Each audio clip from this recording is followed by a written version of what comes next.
আজ থেকে 150-200 বছর পর যারা আমার ঘরে আমার বাড়িতে থাকবে, যারা আমার জায়গা জমি ভোগ করবে, তাদেরকে আমি চিনি না। তারাও হয়তো বা আমাকে চিনবে না। তার কারণ তাদের জন্মের অনেক আগেই আমি কবরবাসী হয়ে যাব।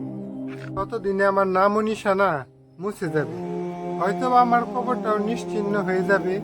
আমার ছেলে সন্তানদের যদি আমার কথাটা মনে পড়ে, হয়তো বা তারা একটু দীর্ঘশ্বাস ফেলবে।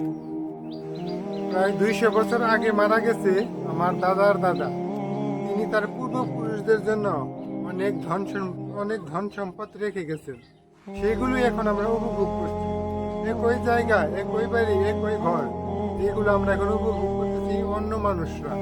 কিন্তু ওনার কবরটা কোথায় সেটা আমরা বলতেও পারবো না। আমাদের সাথেও ঠিক তেমনটাই হবে। এত সাত পাস করে যারা সম্পদ গড়ছে, তারা ওই সম্পদগুলো কবরে নিয়ে যেতে পারবে না। আর যাদের জন্য রেখে যাচ্ছে, তারাও কিন্তু আপনাকে মনে রাখবে না। নিজে সুখে থাকবেন, নিজের স্ত্রী সন্তানদেরকে সুখে রাখবেন।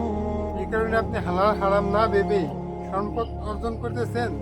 আপনি তো সুখী হতে পারবেন না। তার কারণ মানুষ একা একা কখনোই সুখী হতে পারে না। সুখী হতে গেলে সবাইকে নিয়ে মিলেমিশে সুখী হতে হয়। যখনই আপনি অবৈধভাবে কিংবা অন্যভাবে টাকা পয়সা উপার্জন করতে যাবেন, অন্যের মনে আপনি কষ্ট দিয়ে ফেলবেন। আমাদের হাতে সময় খুবই কম। তাই এই সুদ ঘুষ, ক্ষমতার অপব্যবহার, সম্পদ নিয়ে হানাহানি, মারামারি কাটাকাটি এগুলো না করে আমাদের এই কথা একটু ভাবা উচিত যে না, আমাদেরকে মরতে হবে।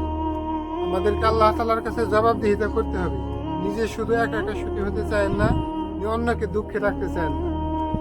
আল্লাহর উপর ভরসা রেখে সবাইকে নিয়ে সুখে শান্তিতে থাকার চেষ্টা করেন, পরকালের চিন্তা করেন। ইনশাল্লাহ আপনি সুখী হবেন।